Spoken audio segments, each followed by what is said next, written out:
আচ্ছা গাইস, এখানে বুলুমের একটা আপডেট। তো এখানে হচ্ছে গিয়ে ওয়ালেট নামে একটা অপশন আছে, এটা অনেক আগেই আছে। তো নেটওয়ার্ক না থাকার কারণে আমি এটা ভিডিওটা আগে দিতে পারিনি।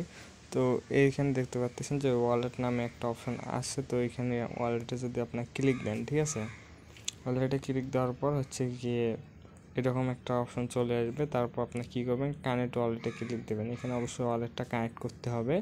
তো এখান থেকে আপনার চাইলে হচ্ছে গিয়ে টোন কিপার ওয়ালেটও কানেক্ট করতে পারেন অথবা টেলিগ্রাম ওয়ালেটও কানেক্ট করতে পারেন। তো আমি বলবো আপনার এই দুটার মধ্যে যে কোনো একটা ওয়ালেট কানেক্ট করতে পারেন।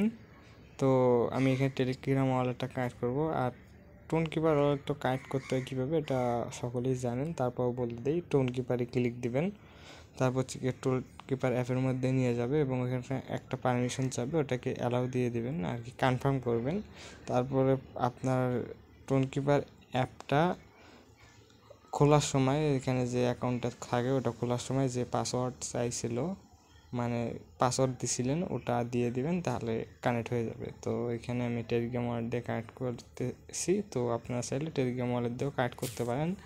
বুলুম প্রজেক্টটা ভালো, এই জন্য আমরা টেলিগ্রাম ওয়ালেট দিয়ে কানেক্ট করলে এটা কোনো অসুবিধা নাই আর কি। তো দেখতে পাচ্ছেন যে আমাদের ওয়ালেটটা এখানে কানেক্ট হয়ে গেছে। এখানে কি বলতেছে, টোন ওয়ালেট কানেক্ট সাকসেসফুল। তারপর বুলুম ওয়ালেট এরপরে আমাদের কানেক্ট করতে হবে। বুলুমের নিজস্ব একটা ওয়ালেট আসবে, ওটাও এখানে কানেক্ট করতে হবে। তো যখন আসবে তখন আমি অবশ্যই আপনাদের জানিয়ে দেব। আর তারপর হচ্ছে গিয়ে ওয়ালেট কানেক্ট, সাধারণত মেটামাস্ক বা ট্রাস্ট ওয়ালেট বা বিটগেট ওয়ালেট এরকম কিছু ওয়ালেট তার পরিবর্তে আবার কানেক্ট করে আমাদের উইথড্রটা নিতে হবে। তো ওটা যখন আসবে তখন আমি জানিয়ে দেবো। আপাতত এইটুকুই।